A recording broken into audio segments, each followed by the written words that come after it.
How to make your first D&D character, what class should you pick, and is there an easiest class to play in D&D? Well, we're going to discuss it today in the first ever episode of Ask a Dungeon Master, or Ask a DM.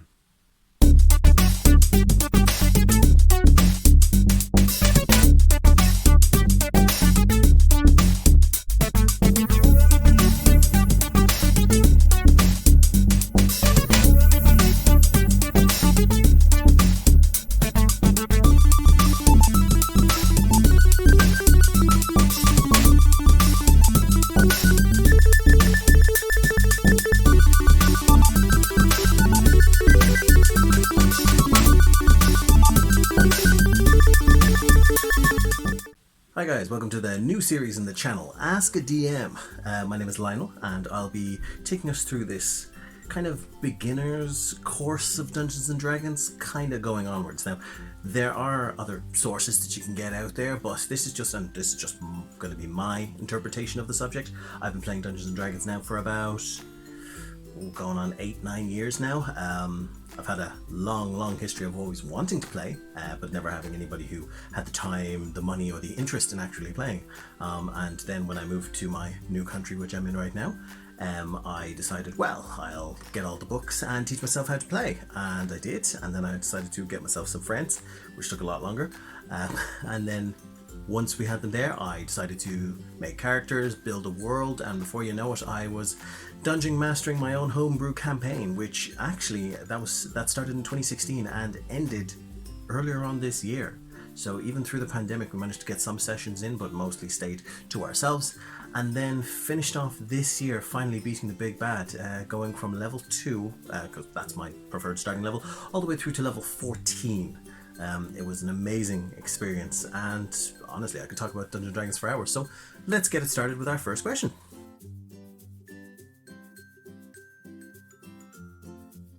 How to make your first D&D character.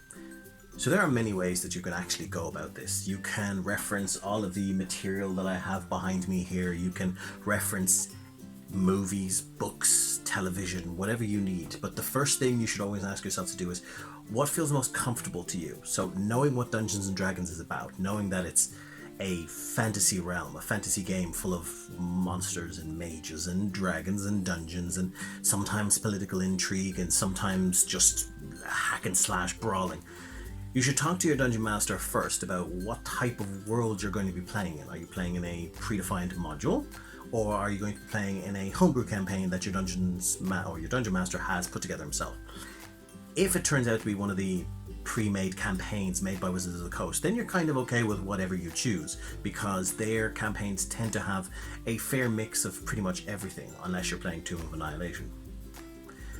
But for their other modules, they tend to have a good mix of social intrigue, intense combat, as well as good downtime for your players to evolve within each other and between each other to strengthen the group. When it comes to a homebrew campaign, like the homebrew campaign I made, you have to be able to find out what world you're in, because there are certain classes that might actually be better than other classes for specific worlds, or worse off than. So for instance, you might have a severe interest in playing a wizard, School of the Necromancer, which is completely fine. But if your dungeon master then presents to you a homebrew campaign that takes place mostly on the planes of positive energy, there's going to be very little to no occurrence or very little to no ability to actually utilize your necromantic powers in full. Whereas if he was to tell you that his campaign is going to take place mostly in the Shadowfell, oh well, then a necromantic wizard is going to be fantastic, as well as some other classes that deal with death and undeath, such as the undead sorcerer. So talk to your DM first and find out what is the source material. Now, let's say we're just going on a standard campaign, just one made by Wizards of the Coast. You want to be able to find what works best for you, and the questions that I always ask them is, okay, well, do you have any, if I was the dungeon master asking the player who asked this question, what interests you most about fantasy? Give me an example of some of the fantasies you like. Do you like Dungeons & Dragons? Do you like Supernatural, the TV show? Do you like Rick and Morty? Do you like Lord of the Rings? Do you like Vampire Diaries? Do you like Twilight? All of these things are examples of how that person views fantasy in their scope. If somebody has spent their time watching Teen Wolf, Vampire Diaries, Twilight, Supernatural, they've got an understanding of what all the creatures and monsters and things in those can be, but they might not have a extreme knowledge of, let's say, swordplay that you might get from Lord of the Rings. So you'll then go, okay, well, if that's their source material, then what type of a kind of a play style would you like? So first find out what they like, and then say, what type of play style would you like? So do you want to be kind of upfront? Do you want to be the one who fights, gets in up close and dirty and kind of slashes and hacks and brawls and punches and throws and grapples and everything? Or would you like to stay far back? Would you like to stay far back casting spells to do damage? Or would you like to stay far back casting spells to assist the party? Or would you like a kind of mid-range feel? Now they might still say, well, I'm not sure, I'm really not sure. In which case you can always just say, okay, well, what we'll do is we'll go through each of the classes and I'll explain kind of in bit what each one does, and then you can tell me which one seems interesting to you.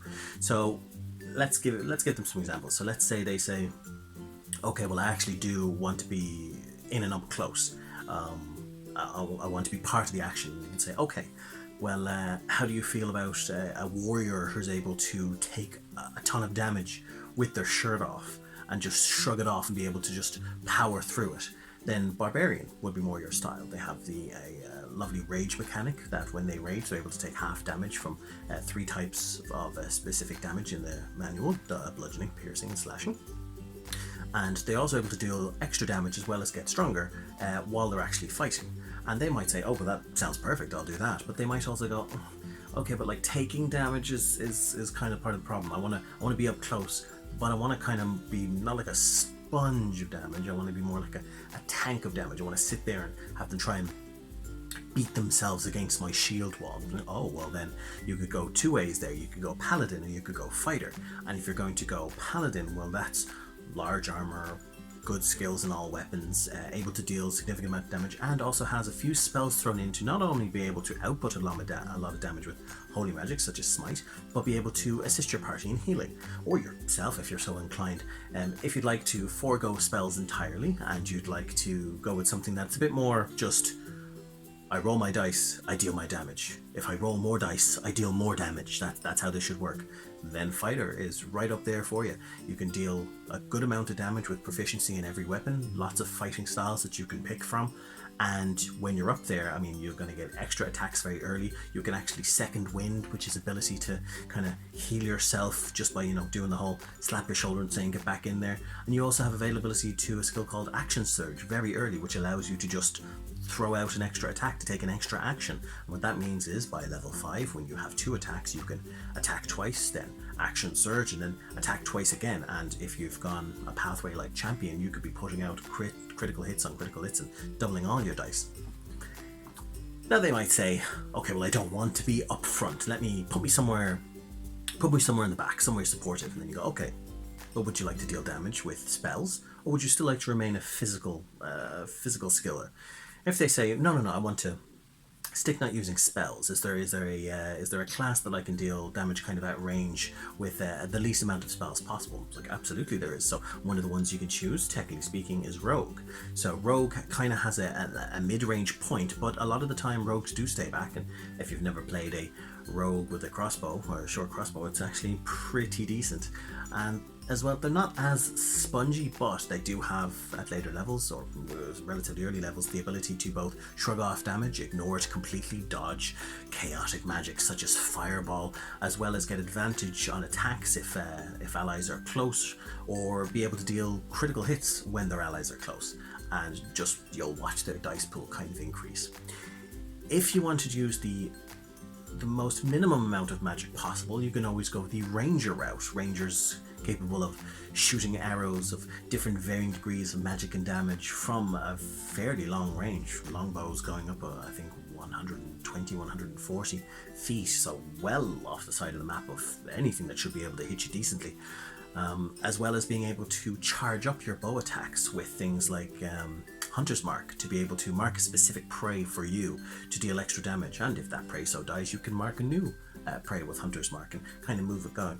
You also get access to specific ranger spells, not as much as another magical class, but still enough to kind of give you the feel of, Aragorn riding through the Great Plains in Lord of the Rings.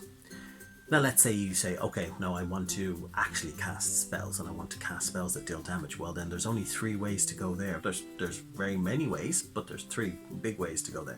You could go Wizard, you could go Sorcerer, and you could go Warlock. Druid, I always find, is a good mid-range, because from Druid, you can either say, no, well, I want to be a more spell-casty type, which pushes you more to the back line, and you could do something like Circle of the Stars or Circle of the Spores. But if you want to be a more mid-range moving to up close, you could go Circle of the Moon and just start transforming into all these different creatures that are able to grunt all of this damage. And when it comes to tanks at later levels, I think Druid outshines Paladin completely.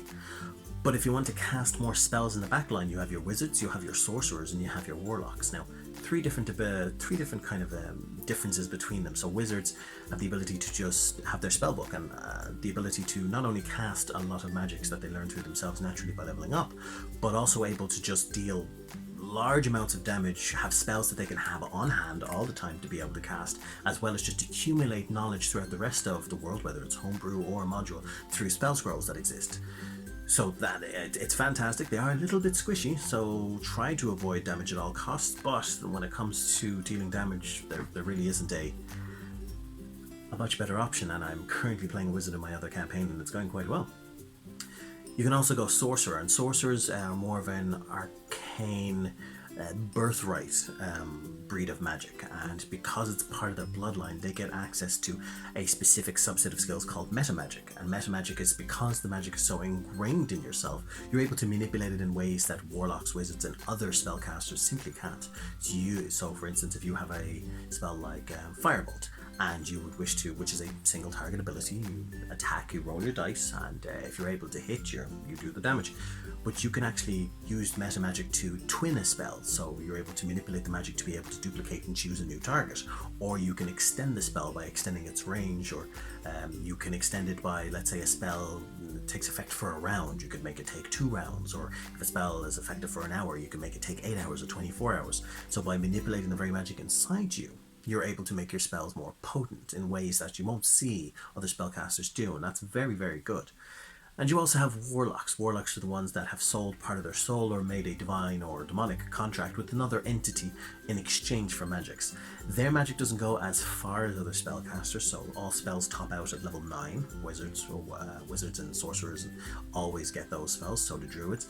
But paladins, clerics, I believe, and warlocks will only get access up to level 5. But warlocks do have the ability to regenerate their spell slots on a short rest, so just a quick chill in the afternoon, as opposed to the other spellcasters which need to have a long rest. They need to actually take the downtime to go to sleep for 8 hours to gain all their spell slots back. So warlocks are more of your minigun, your rapid fire. Yes, I won't have access to a lot of spells, but the spells I do have access to are going to be good, and just a quick 20 minutes to an hour and I should have them all back. They also have access to possibly one of the most strongest and broken cantrips in the entire game, Eldritch Blast, which is just... So yeah, that would be my advice. Just find out what world you're living in, or what world you're playing in. Find out what appeals to you more based upon the media that you intake for yourself, and then just go through the player's handbook and find a class to match.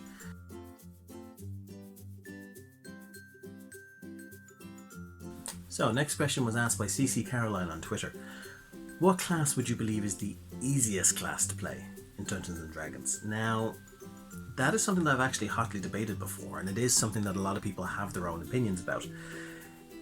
If I was to pick a class that I would say is the easiest one to grasp the concept of, I'll work through my steps before I give you the answer. So, one of the things I'll always say is, magic in itself, managing spell slots, is inherently complicated, but one thing you want to do is you don't want to have... It's all about managing extra resources. So, as opposed to, like, let's say, a fighter with the ability to just swing their sword and manage action surge, second wind, that's completely different from something like wizards, who can also do those things, who can also attack with their staff, and they have their own innate abilities, but they have an entire extra list of spells that they need to maintain, and some are actions, some are bonus actions, some are reactions. It's a whole other list. So when it comes to ease, I would firstly eliminate every class that can cast spells. So that's just as their classes, not their subclasses, but their actual classes. So I would say paladins, not that easy; clerics, not that easy; wizards, warlocks, sorcerers, I wouldn't say they're the easiest. So when it comes down to it, then you have to boil it down to, okay, well, what classes do the least amount and are the easiest to understand? And for me, there are three top ones there are monk, rogue, and fighter. Barbarian to a lesser extent, so let's actually say monk, rogue, fighter, and barbarian. Now, the easiest ones there, monks have key points, and while the things that they can do actually are very intricate, or not very intricate, they're very easy to understand. Monks themselves do manage another resource, which is key points, making sure that they have enough key points to be able to do everything. So just because that is an extra management step, I'm going to set that to the side. That leaves us with barbarian, fighter, and rogue. Rogues gain access to dodge, dash, disengage, evasion at later levels, reliable talent to be able to not roll less than a 10. They can gain 4 skills when they start out. They can put expertise in skills as they go up. So a rogue's character sheet gets bonkers after a little bit, but rogues are pretty straightforward for most part of their subclasses, which is just strike, do damage, try to crit, and they have a lot of dice to work with as well. So I would actually not have rogue as one of the easiest. It's one of the ones I would recommend to a lot of players having fun, but it is something that you would have to sit aside with and kind of, you'd be asking a lot of questions. I'm not saying it's hard, I'm not saying you can't do it, but I would say rogue would be in my third place for easiest class. Second place and first place depend. Now, how I would originally have it is I would have rogue in third place, I would have barbarian in second place, and I would have the fighter class in first place. However, the fighter class has a subclass, the battle master. And the battle master gains access to maneuvers, and maneuvers are things that you can do by rolling a d8 to either add specific points of damage or be able to control your opponent very well, or to be able to control the battlefield. So think of it like a general standing out, looking out on the battlefield, kind of like a second dungeon master on the actual playing field, directing their allies or distracting the enemy. They can control the battlefield themselves through their immense martial knowledge. That subclass of fighter requires a very large knowledge of Dungeons and Dragons, monster strengths and weaknesses, and to a lesser extent actual war tactics, to be able to go, okay, well, if I maneuver them there, that's a pincer movement. It doesn't have to be like full on rocket science. You don't have to be like Julius Caesar in wartime, but I would say it does require a lot more knowledge to be able to pull off the battle master. So I would say if we're going by that, I would put fighter under barbarian. But when it comes to the things that barbarians can do, not a lot of barbarian subclasses can cast spells. A lot of barbarians' traits is just, rage, throw off stuff. But later on, they do get a couple of extra things. But when it comes to fighter, just the overall funness, especially champion. Champion is just straight bread and butter, entry level. We attack, we gain crit, we can do crits more often. We can get Indomitable to be able to re-roll saves that we fail, and we can attack twice, 3 times, 4 times, 5 times. You can use action surge to attack more times, and I believe fighter does get the most skill point or ability score improvements of any class. It might get the most, or it might be tied with barbarian. But besides battle master, I would say fighter. Fighter is number 1, the easiest class to play. Barbarian being second, slightly more fun, and then rogue being third. That'd be me.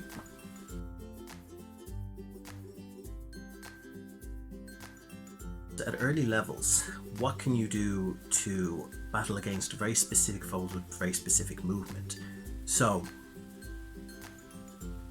flying there's several types of movements in Dungeons & Dragons. You can climb, you can walk normally, you can climb, you can swim, and you can fly.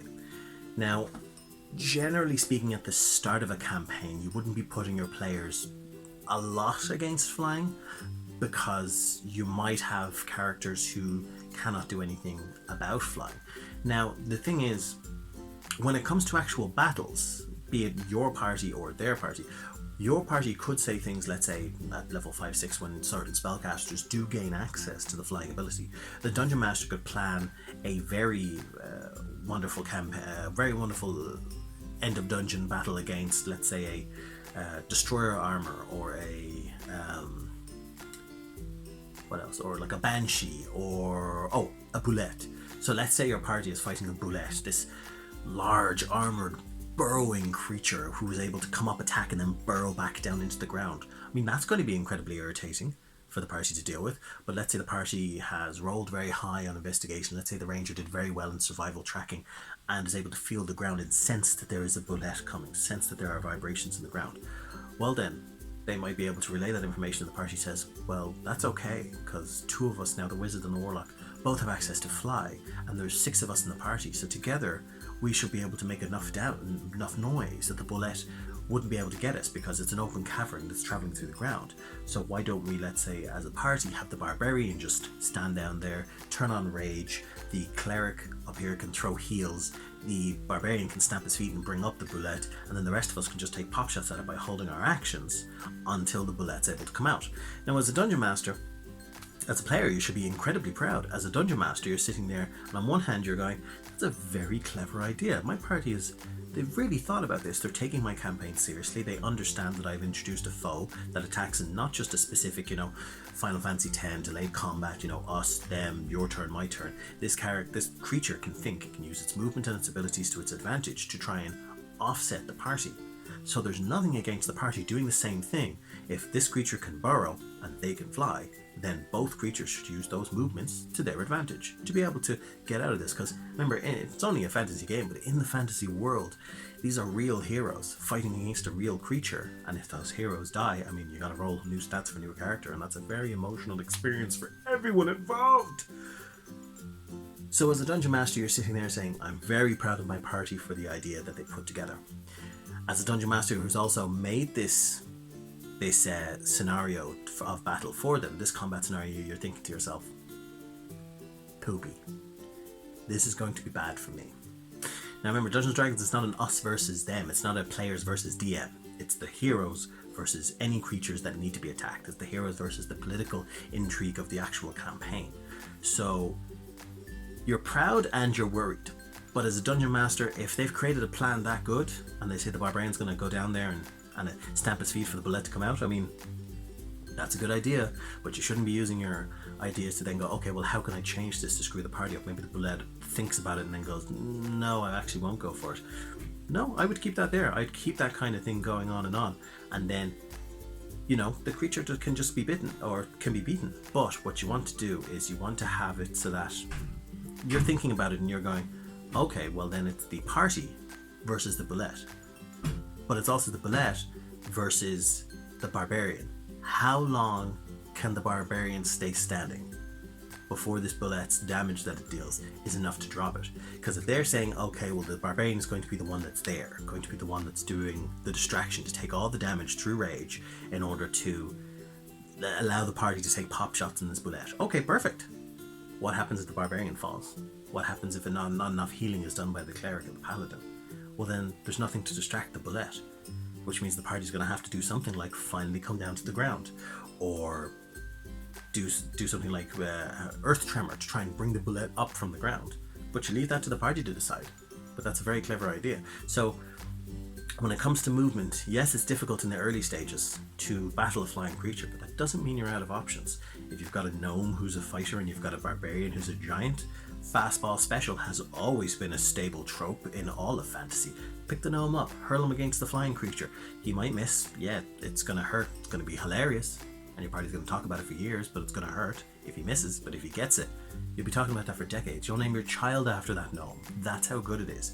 There's also nothing stopping you from just going, okay, well, I can't get up there to hit it, but my strength is pretty good as a fighter. Why don't I just pick up a couple of rocks and just throw them? Now it's an improvised weapon, so you're only going to do maybe one, not a dice, just one damage plus strength modifier.